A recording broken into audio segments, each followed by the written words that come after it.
Hello, welcome to this, the third lecture in the 2021 St Andrews Gifford Lectures, being delivered by Professor Oliver O'Donovan. For several decades, one of the leading moral theologians within and beyond the English-speaking world. Before recalling briefly his theme and the course followed thus far, let me just advise you of the practicalities so far as concern Q&A, which we'll have following the lecture. Questions should be submitted in writing via the function at the top of the screen, the speech bubble with the question mark in it, Q&A. And just in the nature of these things, we'll only be able to take a few of the questions. So please make your questions, when you submit them, concise, and please, if you wish, identify yourself. In the first of the lectures, Professor O'Donovan began by quoting Newman's concern from his university lectures on the future of the university. Newman's concern that ethics might pass not in the sense of morality fading away or people ceasing to engage in moral reasoning, but rather as a field of systematic study and come to be replaced by some descriptive or empirical study, something like anthropology or sociology as we know them today. But ethics, as Newman and O'Donovan are concerned with it, is a normative study, drawing in manner and substance from theology, philosophy, and jurisprudence. Well, the overall structure of these lectures divides the inquiry into two parts. One critical, comprising the first three of the lectures, the other constructive, the fourth, fifth, and sixth.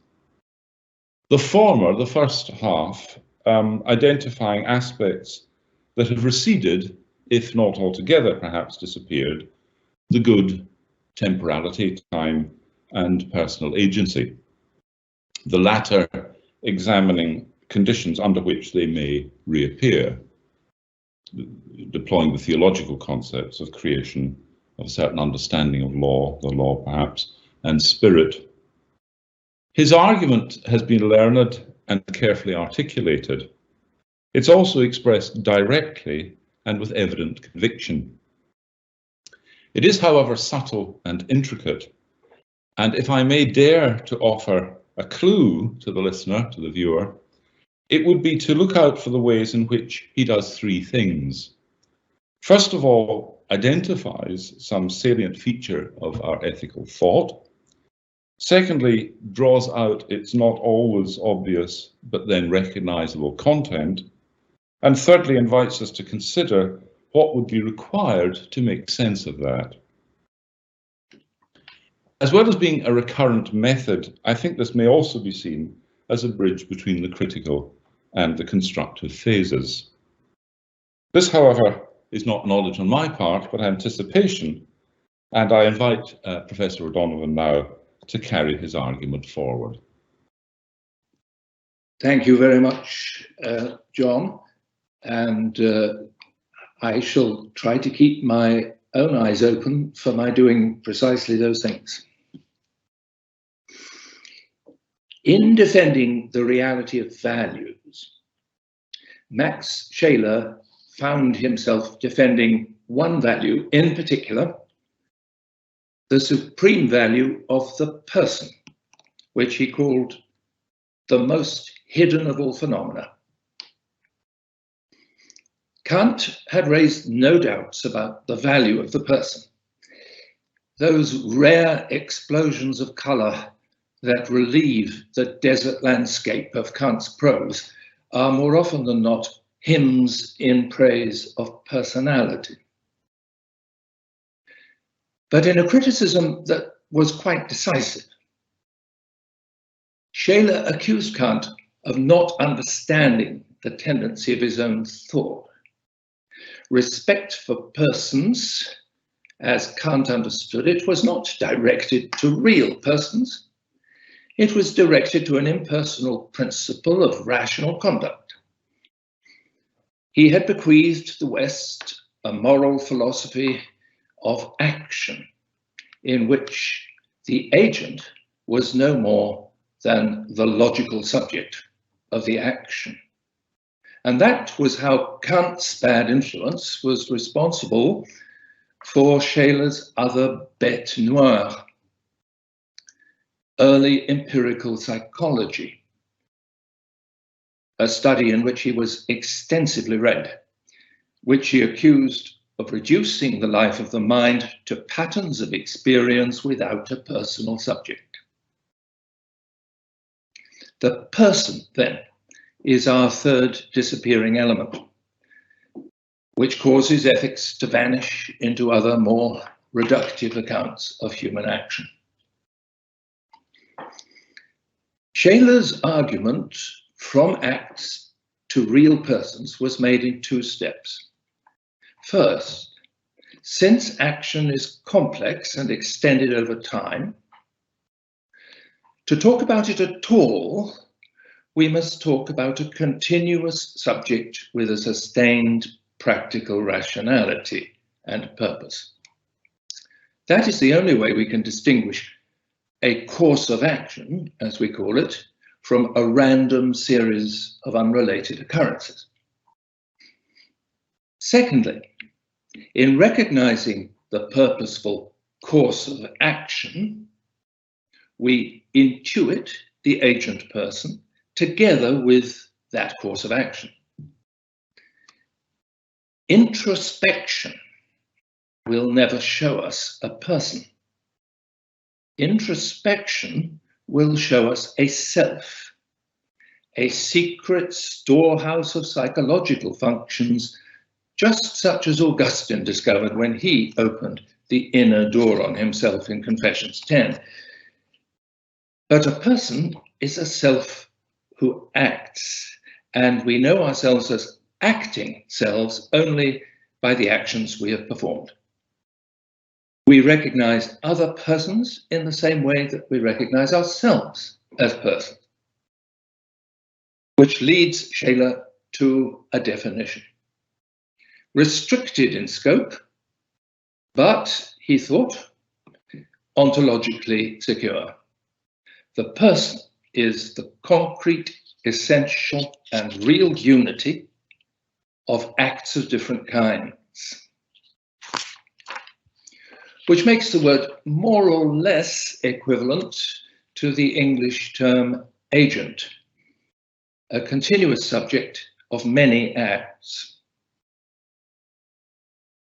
The person, Scheler claims, occupies the highest level in the order of values, and the person of persons, God, is at the very summit of that order.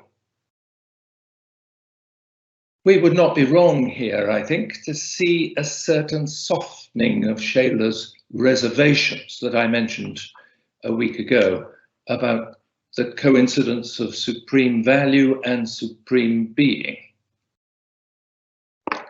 Nevertheless, Scheler's admirers, such as Karol Wojtyła, later Pope John Paul II, found difficulty both with the breadth and with the narrowness of this definition. On the one hand, nothing is said here to limit the person to the human species, so that the highest value is not necessarily a specifically human value. God and the angels are persons. Collective actors are persons, states, churches, universities, political parties, and so on, all persons. On the other hand, the reference to acts may seem to set the bar for personhood rather high. Scheler's distinction between the personal and the human is pushed so far at one point as to seem to concede the right of ancient Roman law in denying children, slaves, and women personal status because they could not act suo iure in law. Now, of course, Scheler did not mean to draw that conclusion. His point was simply the inadequacy of criteria based on species membership, To argue that a child was not a person because there are things a child cannot do would be the same category mistake, in Shaler's view, as to argue that a child must be a person because it can do this or that. To treat personality as an attribute confirmed by performance, whether observed by inspection or introspection, is the basic mistake that he wishes to identify. How then do we know persons? Well, we simply encounter them as we're caught up in happenings that simply have to be acts of practical intelligence. Where, in what species, in what classes of species, we shall find such acts of practical intelligence and the persons who accompany them, we just do not know in advance. It belongs to the essence of the person, he writes, that it exists and lives only in the performance of intentional acts. So, the claim for the supreme value of persons is not a claim for the value of agency as such. Agency is the abstract name that we give to an immanent power of action in concrete subjects. And it's not that power that we must respect. It is the subject of the power, the personal being itself. Personality is not a quality or an attribute that one might enhance or diminish. It is the concreteness of an acting subject whom one can only encounter and acknowledge. So, personalism belongs to a type of moral theory that prioritizes evaluative over deliberative judgments. Values frame the moral universe. They elicit admiration or detestation. The fact that some of them lie within our reach as ends of action is a secondary consideration.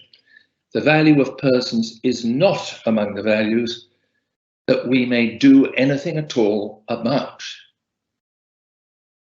It's simply there, and we have to acknowledge it. If, in the wake of Kant, the person has gone missing from ethical theory, the reason Shaler would have us understand is that recognition of value has gone missing. The subject and the object of moral thought stand or fall together.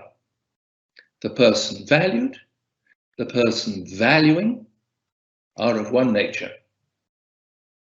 Ethics without values is ethics without persons, reduced to the residual exercise of deliberating about ends and means of types of actions in general.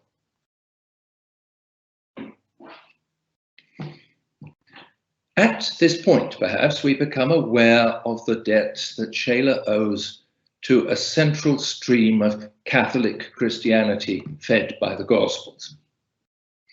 The source from which this line of thought entered Western culture was surely the teaching of Jesus of Nazareth about the heart, the moral subject from which good and evil performances sprang. In the Jewish tradition on which Jesus drew, the heart could mean simply practical reason, the thinking that goes on before the doing. But in Jesus' use, the heart is prior not only to doing, but to thinking too. Action, whether mental or physical, is expressive of an underlying personal reality, which is the final object of evaluative judgments. Either make the tree good and its fruit good, or make the tree bad and its fruit bad. For the tree is known by its fruit. Yet Shaler goes further than this. The person is the original site of value. And for this stronger claim, I have not found an explicit argument in Shaler, and I suspect that without a more developed concept of history, Shaler could not form an argument. Implicitly, however, we may discern perhaps a Scotist ontology, assigning priority to the particular over the universal. The form of nature, the unfolding of time, are both focused concretely in personal encounters. The person has a form and a time, but the person cannot be reduced to its form and its time. And it is on the person ultimately, and not the form or the time, that all our wonder is focused, as we see depths that lie behind and beyond the dimensions of the world.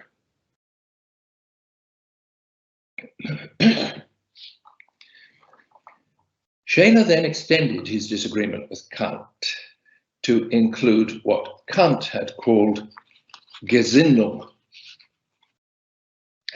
Here is one of those unfortunately common German words that make one despair of meaningful translation. Of the wide range of suggested equivalents for Gesinnung, some more plausible, some less plausible, I favor, for our purposes, commitment, simply on the basis that it allows us to see Kant's position and Scheler's counterposition as rival answers to the same question. If value resides ultimately in the person, how can we name what it is that makes the difference between a good person and a bad person? Commitment, prior to deliberation and action, is, in the view of both of them, the original form of a personal moral stance. Kant then identifies it with the sense of duty, adherence to the demand of moral consistency, and so on. Scheler objects that this denies commitment any material content, requiring the moral agent to exercise no moral discernment of the real world at all. It cannot orient the will upon an overriding moral value. So what Kant described under the name of commitment, he thought, was simply an acquired discipline of self-consistency. And since the only alternative to consistency is inconsistency, Kant could not recognize bad commitments. For him, as for William Blake, it would seem to follow that if the fool would persist in his folly, he would become wise. He forgot, Scheler declares, that the devil is systematic too. And Kant could not accommodate the sheer variety of commitments that correspond to many values, all of which we may call good. Not only are there good and bad commitments, there are also vengeful, distrustful, adventurous, cautious, affectionate commitments, and so on. To justify the high claims made for it, commitment must involve the elementary discernment of real values, and it must form an initial practical response to them. And here it follows that for Scheler, the possibility of change of commitment was all important. Commitment is not a fate to which we are born. It is selected, exercised, developed, and sometimes transformed. In place of a defensive, aggressive attitude to the world, we may assume a trusting one. Moral philosophy must have some room to understand conversion, which, of course, Scheler being Scheler, can go in either direction, from evil to good or from good to evil. Conversion is a voluntary event, not brought about by simple act of will, but in a clear echo of Augustine, changing what we are capable of willing. Conversion is also a cognitive event, changing how our experience is interpreted. For Kant, as Scheler reads him, there can be no transformation of commitment, only the perennial tension between the ideal self and the actual self, eased to a certain degree by a reasonable faith that moral effort will be crowned with success. A simple phrase that we may use to sum up what is at stake here is to speak of the self-transcendence of the person. What Scheler feared in Kant's doctrine was an agent wholly self-enclosed, circling round and round in its own sphere of rationality, with no capacity to encounter or respond to the universe of values. Any morality worth the name must turn the self outwards and engage it with the realities of the world. That eviscerates Kant's ascetic program. Both thinkers appealed to Jesus' teaching that whoever would save his life will lose it, and whoever loses his life will save it. They interpreted it interestingly differently. Kant thought it meant that the sensuous nature must be sacrificed in order to make way for the rational will. Scheler understood it to mean that the will must be sacrificed in order to make way for the evaluating person.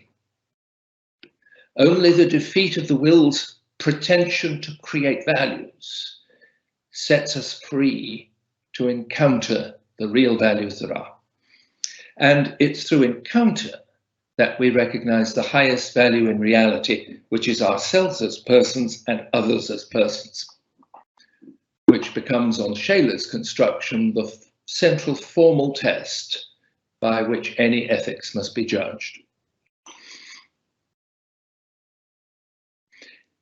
In the received history of the concept of the person, and received histories, though often misleading, can sometimes be helpful, and I think this one is. The use of that term goes back to the 5th century Christological definitions of the unity of Christ. Boethius' discussion of these definitions identified the person as naturae rationabilis individua substantia, the individual substance of a rational nature. The late Robert Spemann, who wrote memorably on this topic, distinguished 2 lines of questioning that grew out of that definition. One attempted to clarify the qualities that distinguished a nature as rational. The other attempted to understand what it meant for rational nature to be an individual substance. This second approach was concerned not with qualities, but with singularity and plurality, with persons in the plural rather than the person as a generalized singular. One way of interpreting the development of Kant's thought from the Grundlegung to the second critique would be to see him slowly abandoning the first of these 2 lines of thought and attempting to approach the second. On the second approach, in order to recognize persons, we must first be ready to recognize them. The reason we shall make ourselves ready to recognize persons is that it's essential to any and every rational practical undertaking that we should be ready. Skepticism about persons is possible, but it's quite paralyzing. It leaves us unable really to do anything. Scheler follows this approach with his assertion that the intuitive recognition of persons is, as he calls it, underived. It's a posture we simply find ourselves in, a practical exchange of personal communication based on no prior conception of why or how that exchange is possible. And as there is no prior criterion, so there is no privileged place for self-consciousness in recognizing persons. We do not, and he is very insistent on this, extrapolate the idea of the acting person from ourselves. If anything, we know ourselves as persons because we have come to know others as persons, by acknowledging actions they have performed. The peremptory character of this epistemological foundation echoes through the 20th century from beginning to end. We certainly hear it in Barthes. It becomes sometimes quite deafening in Levinas.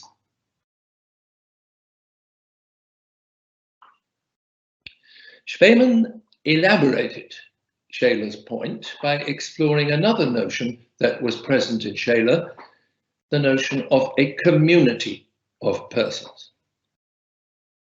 To be a person is to stand in a transcendent relation to one's own nature, in our case, a human nature. Spemann describes this relation as having a nature rather than inhabiting a nature or living in a nature. We reflect on our nature. We consciously interpret our nature.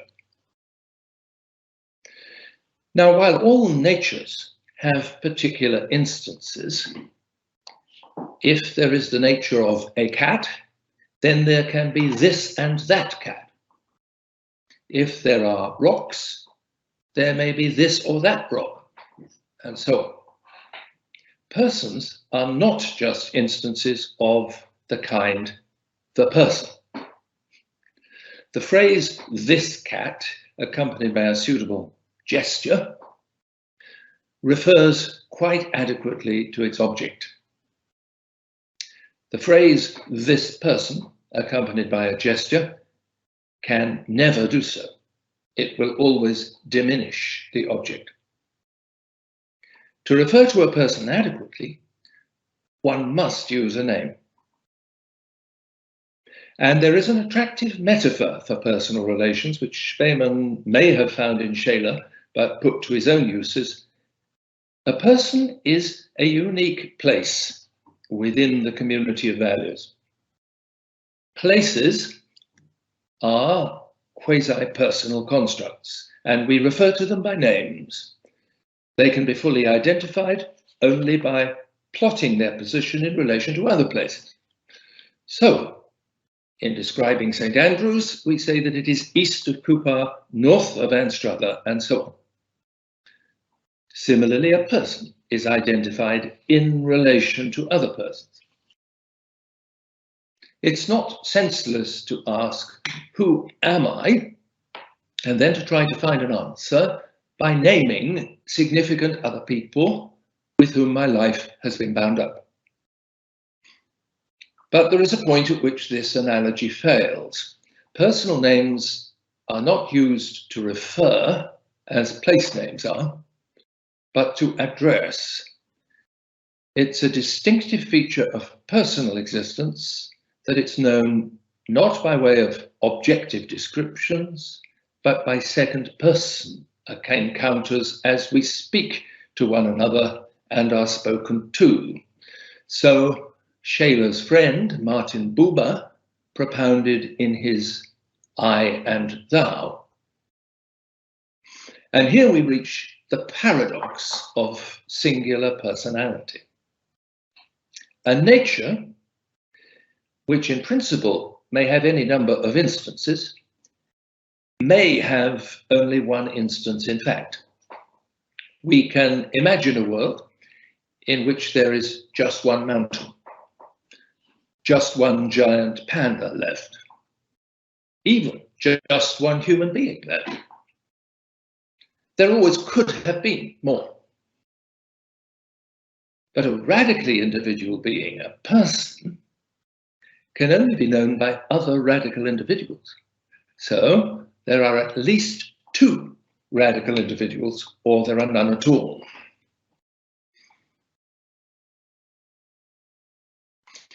We see then a certain continuity of approach from Scheler's intuition of persons to Spemann's community of persons, each locating access to personal knowledge in personal encounter.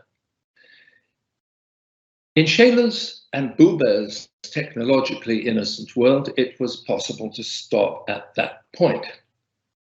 But Spemann, enmeshed in late 20th century struggles over bioethics, could hardly dismiss so lightly the descriptive task of plotting properties and conditions.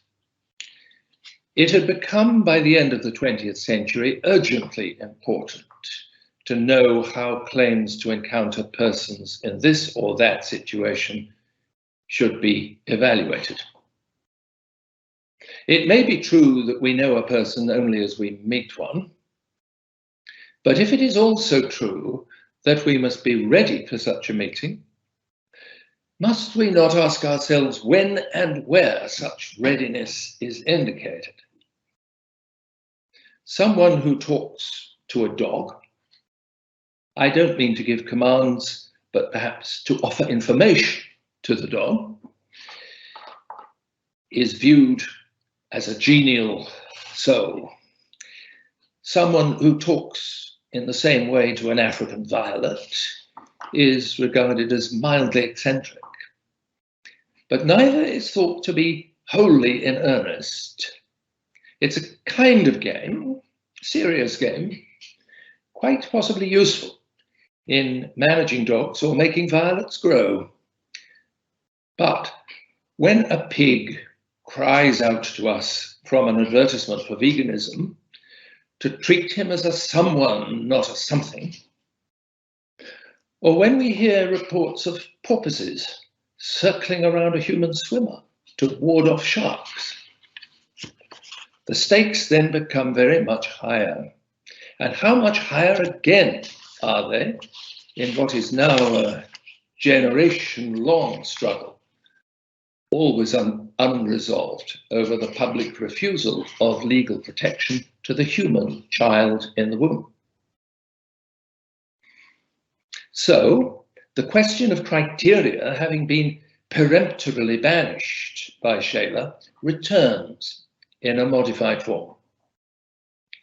What kind of correlation could there be between the person whom we recognize absolutely, without criteria, and the nature that is presumed to support personal existence? Spemann suggests that the only external indicator that could rationally dispose us to anticipate that we could encounter a person is the natural species to which the putative person belongs. Species of life differ in their characteristic features. Some do, others do not, present features that we assume to be necessary for personal existence. We must be candid about the purely hypothetical character of these presumptions. We're familiar with persons speaking out of complex clusters of cells called human bodies. Nothing we know about the universe rules out such science fiction dreams as persons speaking to us out of shafts of light. It's hardly more difficult to imagine, perhaps, than the conditions under which most of you are hearing and seeing me speak tonight. But we have to build on the experiences we have. And experience does not warrant our listening expectantly to every shaft of sunlight that may fall through our window. Since then, our most commonly admitted experiences tell us of one species of being, the human, that can initiate personal communication, we have the reasonable duty of presuming personality in all living members of the human species, regardless of the actual personal communication we may or may not have had with any one or another. A more contested experience, but one long asserted, tells us of personal communication in prayer with a supreme being not of our own nor of any other species. With other living species, we lack sustained experience of personal interaction. Though a few types of relation, especially with domestic animals, do suggest analogies sufficient to justify treating them with special restraint and consideration. Well, maybe that situation, as I describe it, will evolve. But whether it evolves or not, the same principle is going to hold, Spemann tells us. Species recognition, though not the ground on which personhood is recognized, is the necessary and sufficient condition for openness to interpersonal communication as we may encounter it. To recognize a person in one member of a species is to recognize the possibility of a person in all members of it. If you believe that you encounter a person in your pet dog, you may not, repeat, may not adopt a policy of going around shooting wild dogs. All members of the species, all porpoises, for instance, as Spemann concludes his work with a flourish.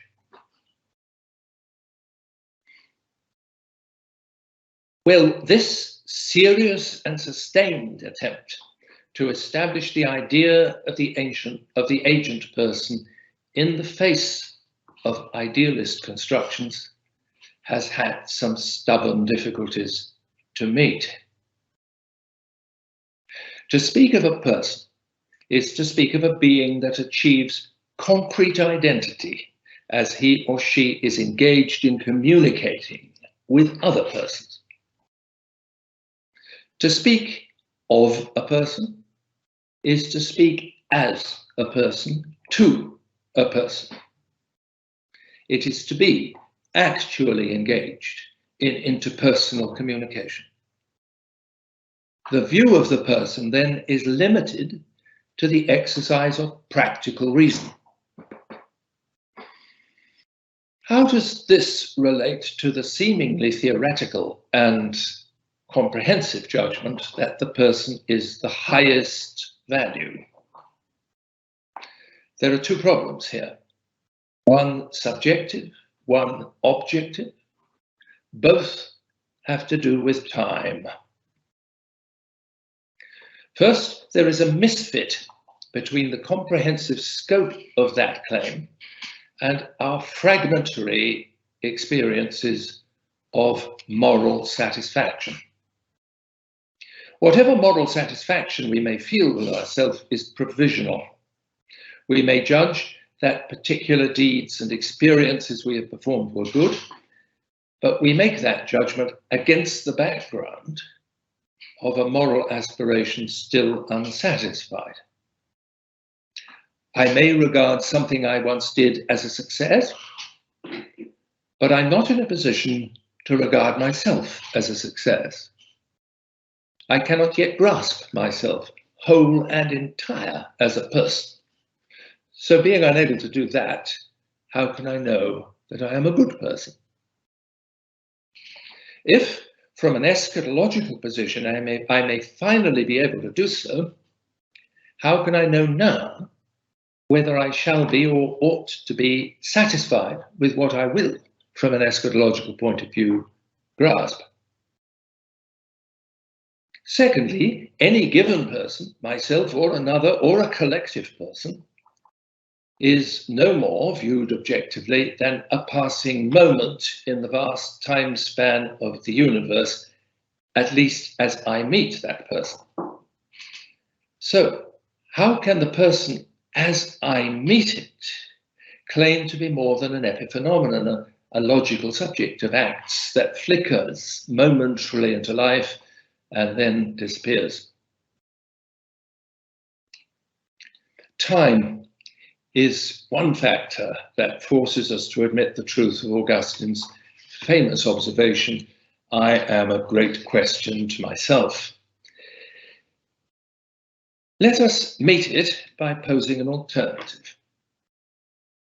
Either it does matter or it does not matter that persons are swallowed up by time, that their histories are at best incomplete, at worst lost in a temporal expanse that is simply too vast for historical narration. The implication of saying that it does matter is that our actual recognition of persons is going to be hypothetical, not categorical and definite. To be sure of a person, we must wait to see what he or she becomes. But once we admit that, then every claim for the underived and absolute character of personal recognition seems to fall to the ground. If, on the other hand, it does not matter, personal status then becomes atemporal, independent of time. Scheler boldly grasped that nettle, even speaking of persons as zeitlos, timeless. The wedge he thus drives between personality and historicity seems quite as blunt as the dichotomy that he objected to in Kant. If we come to recognize each other's concrete personal value quite apart from anything we have been or are becoming, if we can even see one another whole and entire in this moment of encounter, how can that encounter have anything to do with the way we conduct ourselves in time, which is apparently the concern of moral reasoning? The question posed by time is made especially sharp by death. When we die, the communities of which we're a part, though themselves not immortal, survive us. This threatens the equilibrium of the person in relation to the social whole. Life goes on, we say, meaning simply that social, biological, and cultural life goes on. But individual personal life certainly does not go on, not at any rate in the world as we occupy it. Much of the impetus behind Scheler's doctrine was, in fact, political. He wanted to defend a liberal view of political identity against the collectivisms, socialist and nationalist, that were so prolific in early 20th century Germany. Though an individual finds scope for self-expression only in serving a wider community, he argued, the community itself cannot be culturally and morally enriched unless it can make space for the free self-expression of its individual members. Not, I think, a difficult claim to justify by observation. But this argument takes us no further than the individual. The individual is just another generic form of the human presence in the world, infinitely replicable. It's a favorite rhetorical ploy of politicians, isn't it, to speak of real people's needs, as though in speaking of real people, they actually were speaking of particular concrete people. But real people, in the usage of their trade, are classes of people defined by the most general concerns, usually a sense of being economically stretched. The politicians are interested in particular people only to the extent that they conform to the pattern of these real people and are therefore replicable and capable of aggregation. It's no criticism of politicians, by the way, that they are so. Aggregates are the politicians' special line. It's what they're in business for. The criticism against them is simply that they pretend not to be so and use a rhetoric that suggests they're not so. Their real people is a class with no members. No concrete person, in fact, is describable solely as an instance of the class that has just these generalized and aggregated concerns that real people have. As a concrete person, everyone is different. We might say that the person is individual, but is not an individual. As soon as we replace the individual with concrete persons, let us say my parents, who are not your parents. Your parents were individuals, my parents were individuals, but they are not the same persons. Then personal uniqueness entails that as no person is replicable by any other, so the death of no person is ever compensated for by the life of another person. Neither are concrete personal relations replicable. When someone we know is removed by death, we may form personal relations with others that fill a gap in our emotional interests, but these never recreate the relation we had with the dead person. The law of persons is in this respect quite different from the law of living organisms, which in a very self-evident way replace one another on the surface of the earth. So if faith allows us to speak of a communion of saints that includes the living and the dead, it does so by suspending, as it were, the organic relation in which we stand to the dead, and holding the dead to be in some important respect, but not organically, living. How then can the value of a dead person be irreplaceable? We need not despise the answer that every person is uniquely memorable.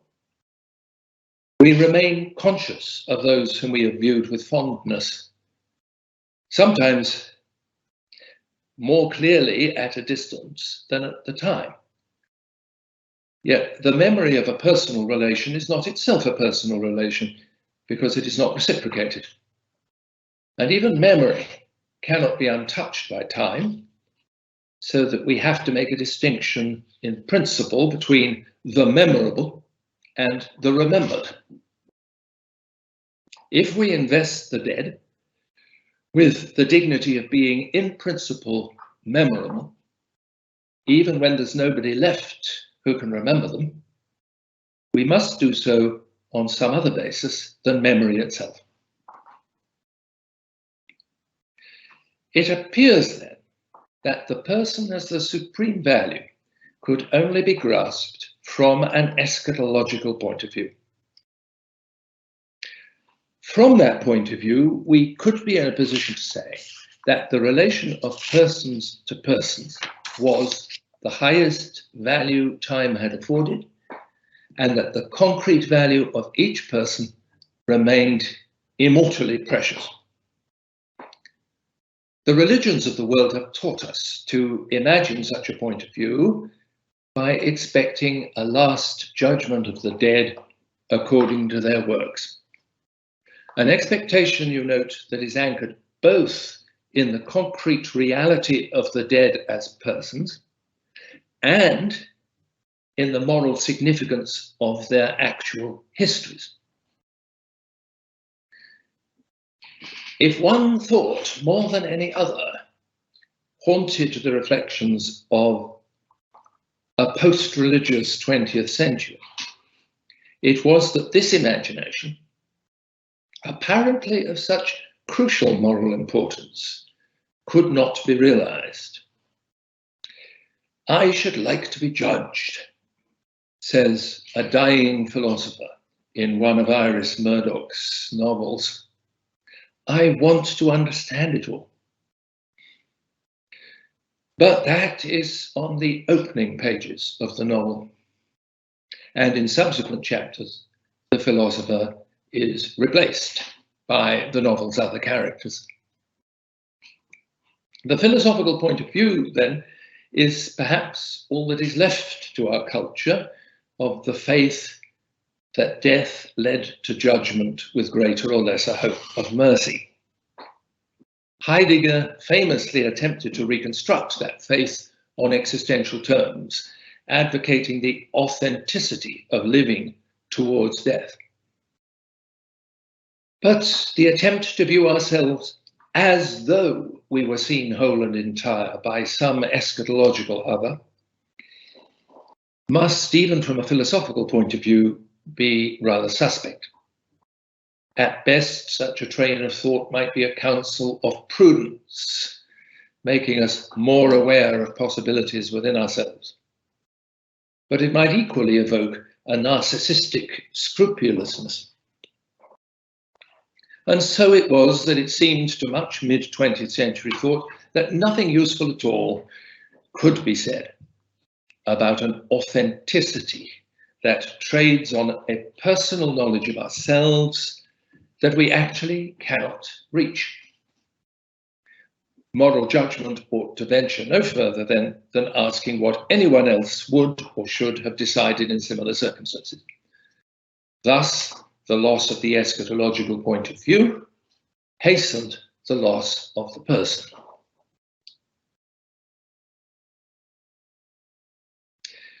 Despite the brave effort at recovery we've been following, the person persisted in disappearing. But must the eschatological point of view, after all, be wholly lost? At an end of history, if it can be known at all, must be known on the basis of a promise in the present. So much we tried to establish last time. Might not the person, too, benefit from such a promise? Might knowledge of ourselves and others as persons be a kind of anticipation?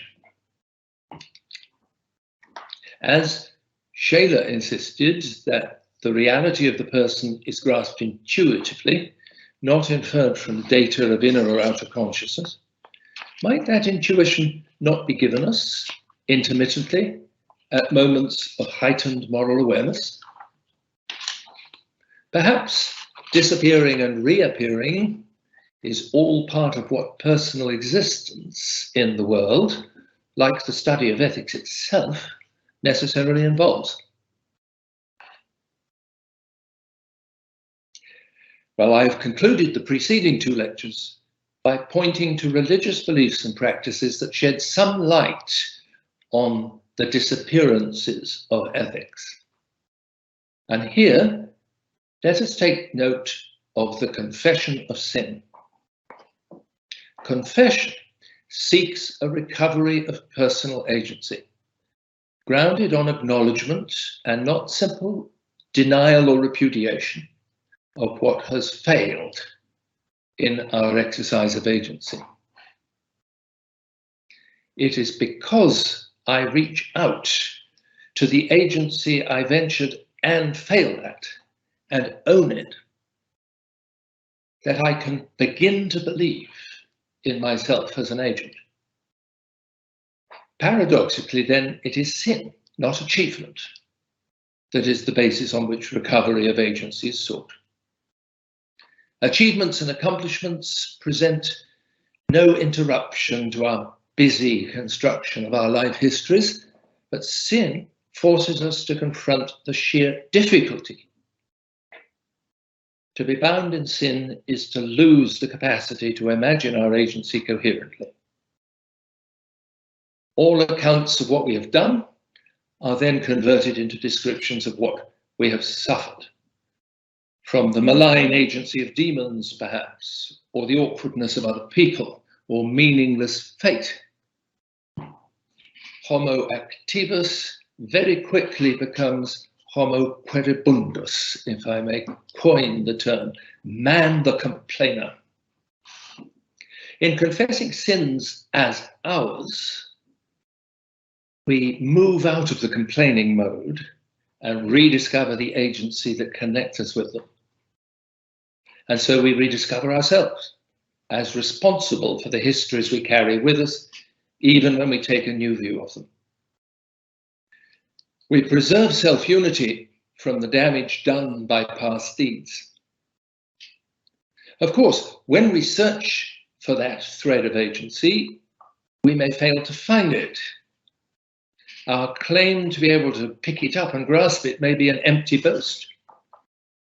I accept full responsibility can very easily be another of those rhetorical postures by which actual responsibility is carefully sidestepped. Is the self-knowledge sought by confession actually achievable to us? Religious teaching encourages us to believe that it can be given us as a grace and asked for in prayer. Baptism, as one of the early Christian scriptures says, is a plea to God for a good conscience. The name conscience has traditionally attached to the experience of encountering our agency in the sins of the past and encountering a reaffirmation of our personal agency. There's a hornet's nest of interpretative problems that surround this concept, philological as well as epistemological and ontological problems. Some have thought, and in that vague allegation, I include the false step that I myself made in Resurrection and Moral Order, that it would be altogether better to do without speaking of conscience. But conceptual confusions often point to important, complex experiences. Conscience translates the Latin conscientia, which we also translate in English consciousness. At one end of its semantic range, conscientia is simply the capacity to register experience and take note of the world. One recovers consciousness when emerging from an anesthetic. Further along the range, it speaks of an awareness of oneself that accompanies awareness of the world. And at the other end, it speaks of a distinctly moral awareness of oneself, a sense of the good and evil of one's own being and doing. Most languages have broken conscientia up into two words. So we have consciousness and conscience, the Germans have Bewusstsein and Gewissen, but the Romance languages have retained the single noun to cover the whole range. And there is something to be learned from both of those linguistic strategies. Conscience is a form of consciousness, of cognition. But it is more specifically a cognition of oneself. And more specifically still, it is a cognition of oneself as a moral subject, susceptible of approval and disapproval. For our purposes, what matters is to notice how self-knowledge situates the moral subject within three tensions. First, there are both permanent and occasional experiences of conscience. It is a moment of discovery when we are smitten by conscience or prompted by conscience. And yet, we are already aware of the moral truths these moments call to mind, which is what can make conscience appalling because it can show us how we have lost touch with what we know. Secondly, conscience moves between certainty and doubt. The German Gewissen originally meant certainty, but much of the experience of conscience is actually of unresolved anxiety about moral questions one cannot form a judgment on. In a memorable phrase, St. Paul describes conscience as conflicting thoughts, accusing or perhaps excusing, a perfect evocation of the disorientation that it involves. Thirdly, conscience is both affective and cognitive, or more precisely, involves self-knowledge and knowledge of the world.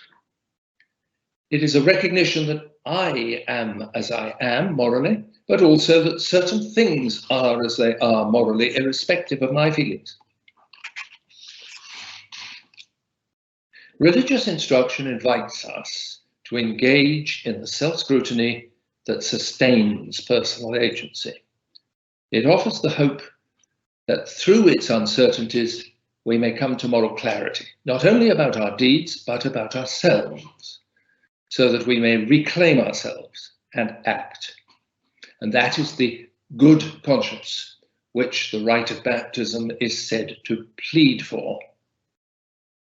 We're invited to believe, too, that this discipline, when seriously undertaken, is never solitary. There is a voice of God to be heard in it, partially and provisionally, but really and sufficiently. Well, in our first 3 lectures, we've tried to point out the threatened elements of ethics and how traditional disciplines have served to protect them. And in the 3 remaining lectures, we have to gather some of the resources of theology to address these disappearing features, beginning next time with how the understanding of creation helps us to get a grip on the reality of the good. Thank you. Thank you very much, Oliver O'Donovan. In my introduction, I remarked that the argument thus far had been learned, carefully articulated, expressed directly and with evident conviction, but also subtle and intricate. That description seems fully justified in the light of this most recent lecture. One thing I failed to do into my introduction, however, was to introduce myself. I should just explain very briefly. My name is John Haldane. I'm one of the St Andrews philosophers, though I am in fact in Melbourne. And I have to say, phenomenologically, since phenomenology has featured in this, it's very interesting to have the experience of listening to this talk live as it is, but in the still of the night, because I'm surrounded by the darkness and still of an Australian night. While questions are beginning to come in, could I just get underway with one brief observation and one more substantial point, really a question. The observation, just with regard to what you were saying towards the end there about conscience. I think it's true that the modern, when people think of conscience in the modern period, and I don't just mean the immediately present period, but I mean in recent times, it's a sort of Butlerian notion of conscience that they have, of a kind of looking within, finding this voice within, and so on. But conscientia in the moral theology and moral philosophy of the Middle Ages, like synderesis, are faculties that are oriented outwards. So synderesis is a knowledge of general moral principles, and conscientia is a capacity for particular judgments about particular situations. But neither of those is oriented in an inward way, neither with regard to synderesis in a sort of Kantian inward way, as it were, to consult these a priori principles, but nor is conscience considered as a kind of internal gaze in the way that comes to be prominent, particularly actually in Reformed moral theology, I think, which is in part to do with other issues that you've touched upon. That was just the observation. My question really is this, and this may just help some listeners and viewers. The tradition that you've drawn upon and developed, the Schellerian one, is, as you yourself remarked, I think, in the first lecture, connected with the phenomenological movement, Husserl being an important figure in this, of course, Brentano behind that. But this movement, well, I say not but and this movement is one in which the identification of essences through a kind of active intuition was very important. And put like that, that sort of connects us with the Platonic tradition. And this, of course, indeed has been something that many phenomenologists have themselves acknowledged. But what I was going to say is that there is, of course, another tradition, which is, I mean, if we think of Augustine as combining the Platonic and Christianity, then Aquinas combines Aristotle and Christianity. But this brings me to the question.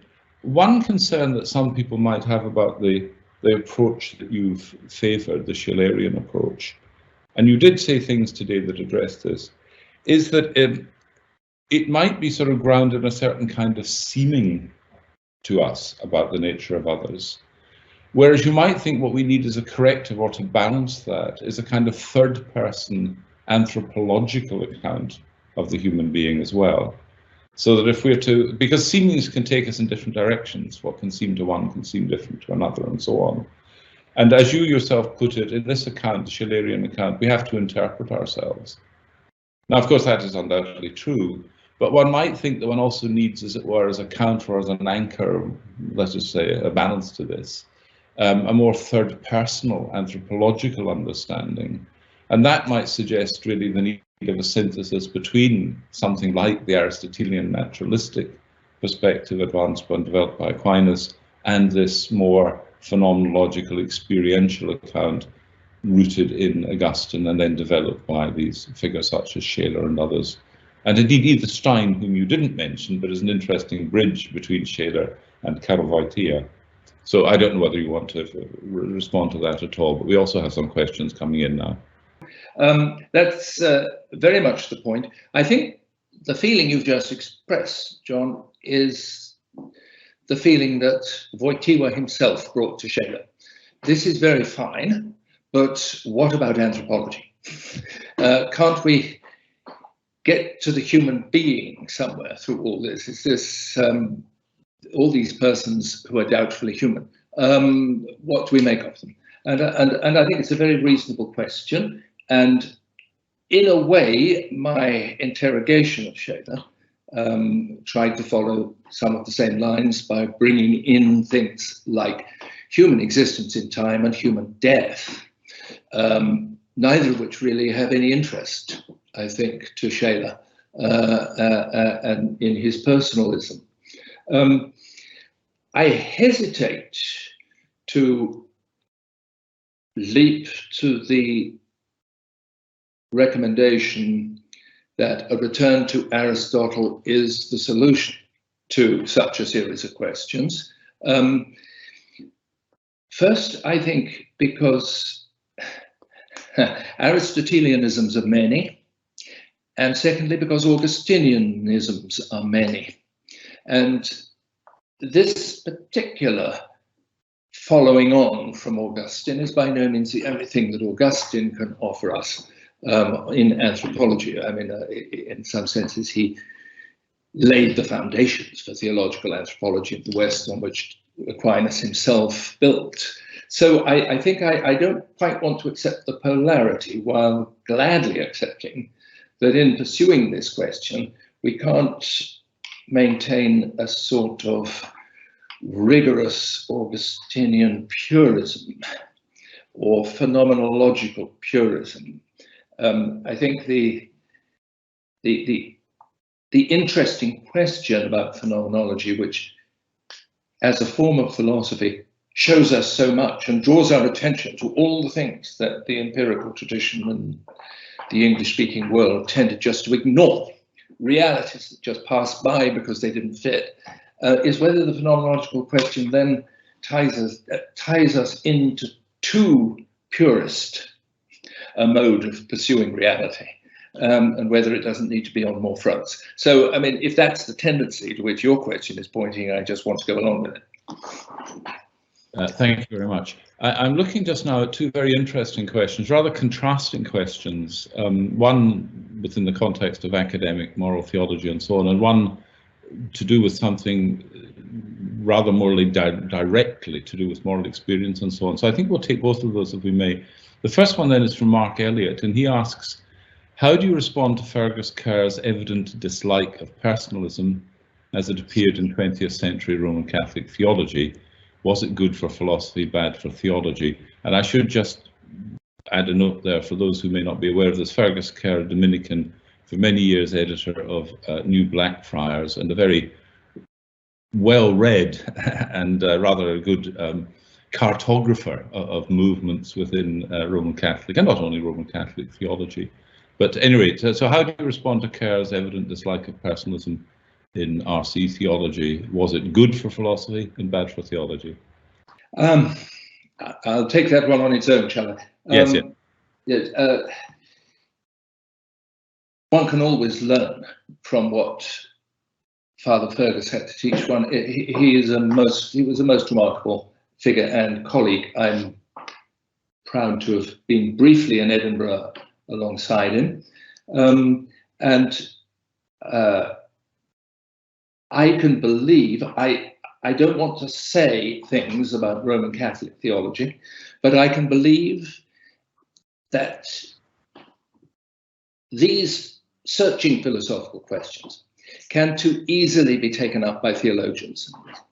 A theologian's fault. We're always bowdlerizing people's philosophy. We're always trying to make it serve purposes that perhaps it wasn't intended to serve. And one can well see that personalism could play that role in Roman Catholic theology. I think it would have to be for Fergus Kerr to expound how, not me. I just have to declare incompetence on that point.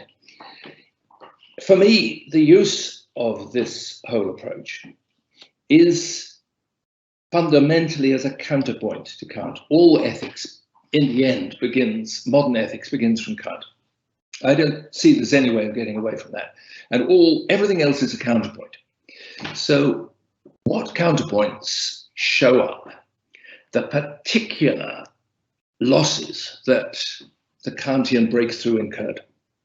And I think that for me, the use of personalism is a critical use. It serves as a measuring function.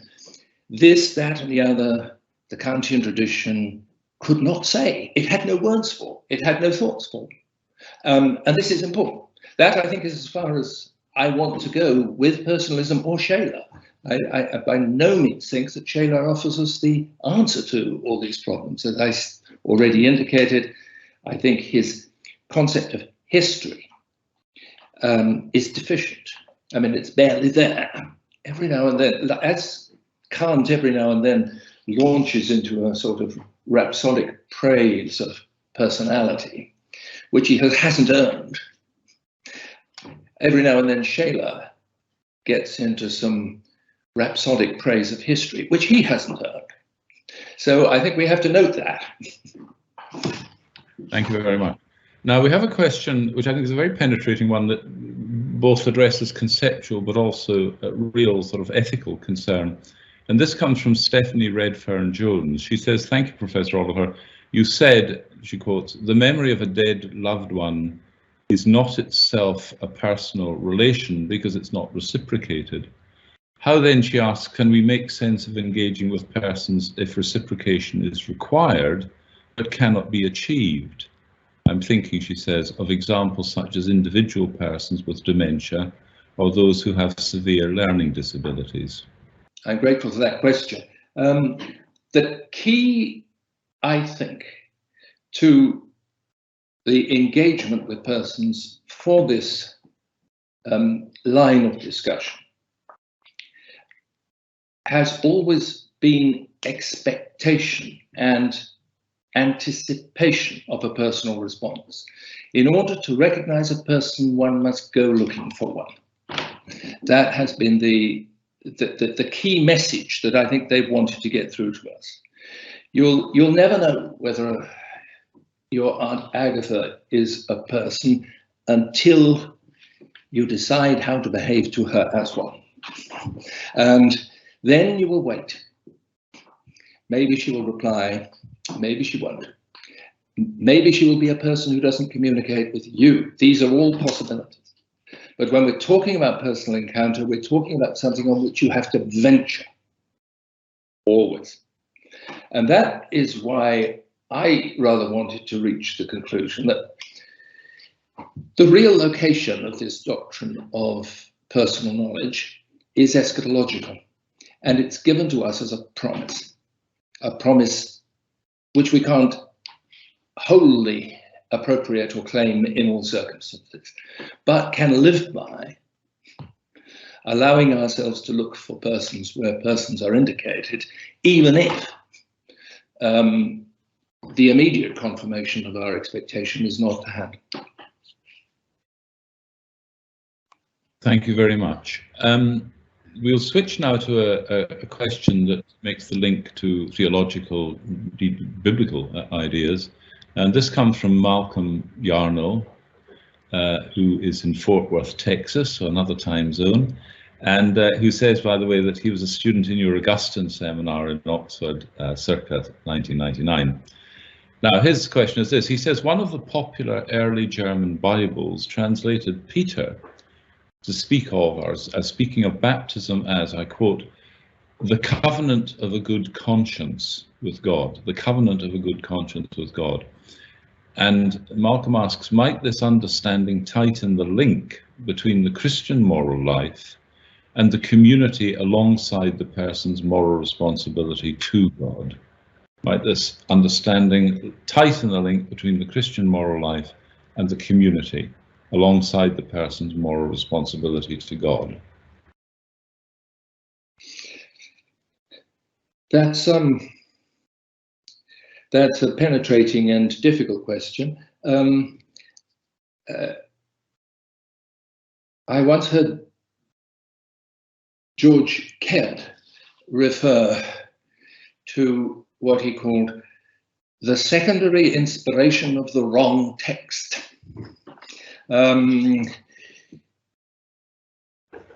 Pious and theological reflections of great edification of value woven out of textual misreadings in the New Testament on which one could no longer rely. Now, the correct translation of this turns on the meaning given to the noun eperotema, I think, top of my head, which is temporary scholars tend to see as an appeal or a plea or sometimes a pledge, which makes a rather different interpretation of it. Covenant, I think, is not a going translation philologically at the moment, unless I've missed something, which I very easily can. No doubt this could be helpful to us, which doesn't mean that there may not be what one might call a proper theologumenum on the relationship between good conscience and covenant, and the relationship of God to the human agent and the conscience. And I'm grateful to Malcolm for suggesting that. I think we should be certainly open to that as a train of reflection. Thank you. Another question that relates to the practice, the discourse of the Christian community comes from Lizdell Baker.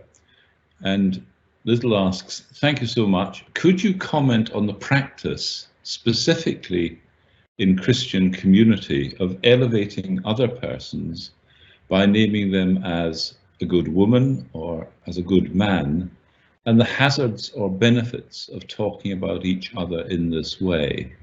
The hazards or benefits within a community, a Christian community, of singling somebody out, as it were, as being a good woman or a good man.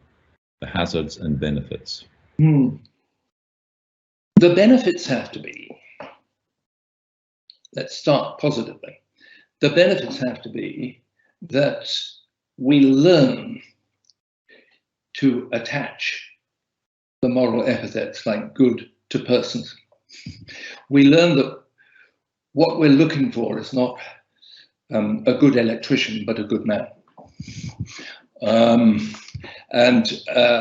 That good is not a function, let alone a function of usefulness to the community. And within the church perhaps particularly, one may have an opportunity to see how the contribution of a certain kind of goodness is critical for the community's self-understanding, and at the same time unrelated to any particular office or service or duty or function that is valuable as a function. That's, it seems to me, not a bad lesson in how to see people. And of course, it's instituted in Christian tradition by the identification of saints. An enterprise that is full of perils in the particular, but in general, if we can keep away from some particulars, in general, it's not a bad idea that we learn to admire Christian models. And the more different, the better, because we begin to see something about how good is embodied in very different persons, with very different histories and different performances, and so on. So that, it seems to me, is the benefit. The danger is, of course, in failing to understand what I call the tentative mapping character of such language. That this, to call somebody a good woman is to venture an appreciation without finalizing a judgment. And communities that come to too fixed views of the qualities and importance of some of their members, then of course are in line for some horrible disappointment sometimes, or else for corruptions and perversions and cults of certain kinds of pattern of behavior that then become a kind of signal of goodness, which is elusive and is not to be trusted. So I think to use this language with self-understanding and self-critical, suitably interrogative manner is what's required of us. And probably that's true of the saints, talking about the saints too. Thank you very much. Our time is running out, but I'm just going to take two last final questions. And if you don't mind, how I'll proceed is just read them both, and then you can just make notes and respond to them together. The first one comes from David Robinson in Vancouver, who says, thank you for the excellent discussion of Scheler's criticism of Kant and a certain idealist tendency regarding agency. How would you plot Hegel's contribution in your account of the person in relation to others? He says, I'm thinking specifically of his treatment of confession and forgiveness, and indeed the theme of relinquishment of the self, which is developed in the phenomenology, but welcome a more general remark on his place in the post-Kantian legacy. And I'll just add a note myself to that. You didn't mention, I wondered whether you were going to Hegel's idea of mutual self-consciousness, coming to see oneself in the eye of the other seeing one, and so on, that so-called master-slave dialectic. But at any rate, how would you, David Robinson asks, how would you place Hegel, how would you see Hegel's contribution? And then the last question comes from somebody in Grand Rapids, Michigan, Ron Bessa, addressing a figure I'm afraid I don't know, but you may do. Jean-Yves Lacoste defines the eschatological, as I quote, as the figure of the ego in which the relation to the absolute is his lifeblood and suffices to define man. The quotation continues, its reality is only that of a sketch or nascent reality. It's not as entirely real as the empirical, whose relation to the absolute is caught up in the worldly network of local and temporal relations. Experience, and that's a quotation. Is this akin to Lacoste's position when, is what you have to say akin to Lacoste's position when you speak of a person as an eschatological term? So one a philosophical question, one a theological question, I suppose. And perhaps you'd like to end by commenting on or responding to those. So in 2 minutes to deal with Hegel and Jean-Yves Lacoste. That's a tall order. It's possible Professor Lacoste is listening to us at the moment, and he may wish to write in a comment. I just throw that out as a possibility, and his self-exegesis would be better than any exegesis I can make. And almost any comment on Hegel would be better than any I could make. But the memory, to bring Hegel in reminds us that this, that the line Scheler took in criticizing the abstractness of the Kantian ethic, its departure from concreteness, was charted out long before Scheler, and Hegel is among those who took that view, that critical view of Kant, and tried to deal with it by elevating history in a very important way. And how Hegel fits in, one might say, is as someone who looks for the missing concreteness in history, where Scheler tries to look for it in intuitive values, both, as it were, taking a different position from which to make the same negative comment on Kant. Juan Bess's suggestion that I might have Lacoste in the back of my mind when I speak of the person as an eschatological reality, I think is a shrewd one. I've benefited a lot from reading Lacoste, and I don't want to involve him in all my mistakes, but possibly I have here managed to recover something of his position. I think the slight alarm I detect in Juan's description of the position has, I think, to do with a false contrast, a contrast between an empirical method which gives one at least something concrete and real, and a phenomenological method which does not. That opposition needs to be challenged, I think. How real is the empirical world described on strictly empirical terms? Does it correspond in any way to our existence and what we experience? These are questions that just have to be left open.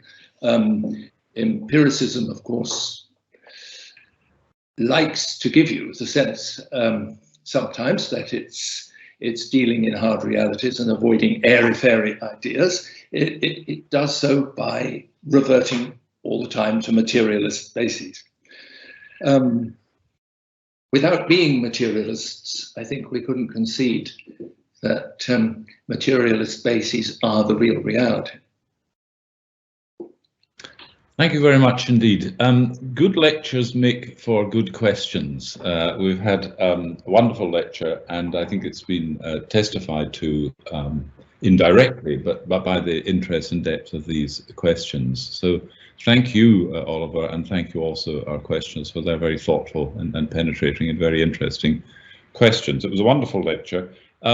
Next week you move to the constructive phase. I mean, it's already been constructive in many ways, but you move to the, let's say, the clearly and explicitly theological phase in speaking of creation. One note just for those who will be following this from the United States, if I've got it right, I think the US moves back an hour at the weekend. I think that's correct. At any rate, I should say that having divided my life between Texas, Britain and Australia, it's a nightmare trying to keep track of these time changes because they all change at different times. But once again, thank you very much indeed. A wonderful lecture, extremely interesting. And of course, we also look forward in the future to being able to read this at the pace that would suit our intelligences. So thank you very much indeed for an excellent lecture.